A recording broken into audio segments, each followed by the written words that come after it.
Lu pernah nggak sih mikir kenapa tawuran tuh kayaknya selalu identik sama masyarakat yang nggak punya duit? Oh ya, sebelum lanjut, jangan lupa like, subscribe, dan notifikasinya. Kayak udah klise aja gitu, kalau dengar berita tawuran pasti lokasinya di daerah kumuh, lingkungan padat, atau ya kelas bawah lah. Pertanyaannya, kenapa sih ini bisa terjadi kok seakan-akan tawuran jadi semacam budaya di kalangan yang kurang mampu? Di video ini gue bakal bahas dari berbagai sisi, dari sisi psikologis, sosial, sampai dampaknya buat masyarakat. So, tonton videonya sampai habis. Pertama kita harus ngerti dulu nih, apa sih yang dimaksud dengan tawuran? Tawuran ini bisa macam-macam bentuknya, tapi yang paling sering kita lihat di berita adalah konflik antar kelompok atau geng, entah itu antar kampung, antar sekolah, atau bahkan antar ormas. Dan biasanya emang ini sering terjadi di kawasan dengan tingkat ekonomi yang rendah. Faktanya, banyak riset yang bilang kalau tawuran atau kekerasan massal lebih sering terjadi di lingkungan yang keras dan terbatas secara ekonomi. Kenapa? Karena tekanan hidup dan frustrasi di kalangan bawah lebih tinggi. Kalau lu tiap hari berjuang buat makan, tekanan mental lu juga pasti beda dibanding yang hidupnya lebih enak kan? Jadi apa hubungannya sama kemiskinan? Lu pasti sering dengarkan crime and poverty go hand in hand. Ini tuh maksudnya kejahatan dan kemiskinan itu sering banget muncul berbarengan. Dan ya, emang bener gitu. Faktor ekonomi adalah salah satu penyebab utama kenapa tawuran lebih banyak dilakukan oleh masyarakat kalangan miskin. Orang-orang di lingkungan miskin tuh seringkali hidup dalam kondisi serba kekurangan, pendidikan rendah, pekerjaan terbatas, dan akses ke fasilitas umum yang memadai juga nggak ada. Itu semua bikin mereka punya keterbatasan dalam melihat masa depan yang lebih baik. Nah, keterbatasan ini menciptakan rasa frustrasi yang gede banget, dan kadang-kadang satu-satunya cara buat ngeluarin emosi ya lewat kekerasan. Mereka melihat kekerasan sebagai jalan buat nunjukin eksistensi diri atau kelompok mereka. Kedua, ada faktor sosial dan kultural. Banyak lingkungan miskin yang punya budaya kekerasan yang kuat. Ini bukan berarti semua orang di sana suka kekerasan, tapi karena tinggal di lingkungan yang keras, mereka jadi terbiasa dengan konflik sejak kecil. Anak-anak di daerah miskin seringkali sudah lihat orang tuanya, tetangga, atau teman-temannya terlibat dalam konflik.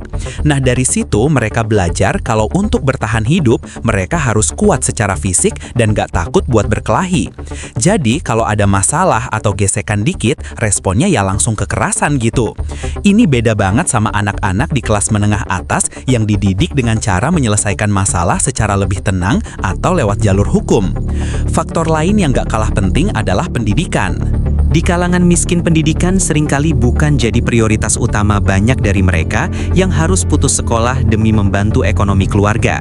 Minimnya pendidikan bikin mereka nggak punya cukup pemahaman tentang cara-cara penyelesaian masalah yang lebih produktif atau damai. Mereka nggak diajarin cara berdiskusi, cara menyelesaikan masalah tanpa kekerasan. Jadi kalau ada konflik, mereka cuma tahu satu cara, lawan pakai fisik. Dan ini nggak cuma terjadi di Indonesia.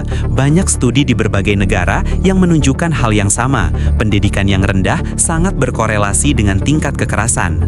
Faktor psikologis juga nggak bisa kita abaikan. Orang-orang yang hidup dalam kemiskinan seringkali punya rasa putus asa dan nggak berdaya. Mereka nggak punya kontrol atas hidupnya, seolah-olah apapun yang mereka lakuin nggak akan mengubah nasib mereka. Nah, tekanan mental yang terus-menerus ini bisa bikin mereka lebih gampang marah, lebih gampang tersulut emosinya. Kalau udah ada pemicu kecil, entah itu gesekan antar geng atau masalah pribadi, mereka langsung nyari outlet buat ngelepasin semua emosi negatif yang mereka tahan. Dan sayangnya, tawuran sering jadi perampiasannya. Satu lagi yang harus kita perhatiin adalah pengaruh lingkungan dan geng sosial. Di daerah miskin, solidaritas antar kelompok atau geng itu kuat banget. Ini sebenarnya bisa jadi hal positif, tapi seringkali juga jadi negatif. Kalau satu orang dari kelompok lu diserang, lu harus balas dendam. Geng-geng ini menciptakan budaya kita versus mereka yang sangat ekstrim banget. Rasa solidaritas ini kadang-kadang lebih penting daripada keselamatan pribadi. Nah, karena udah ada budaya ini, mereka ngerasa kalau nggak ikutan berantem, mereka bakal dianggap pengecut atau nggak loyal sama geng atau kelompok mereka. Ini yang bikin tawuran makin sulit dihentikan.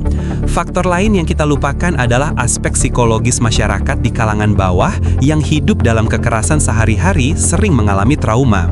Trauma ini bisa bersifat kolektif, bukan cuma dialami oleh individu, tapi oleh komunitas secara keseluruhan.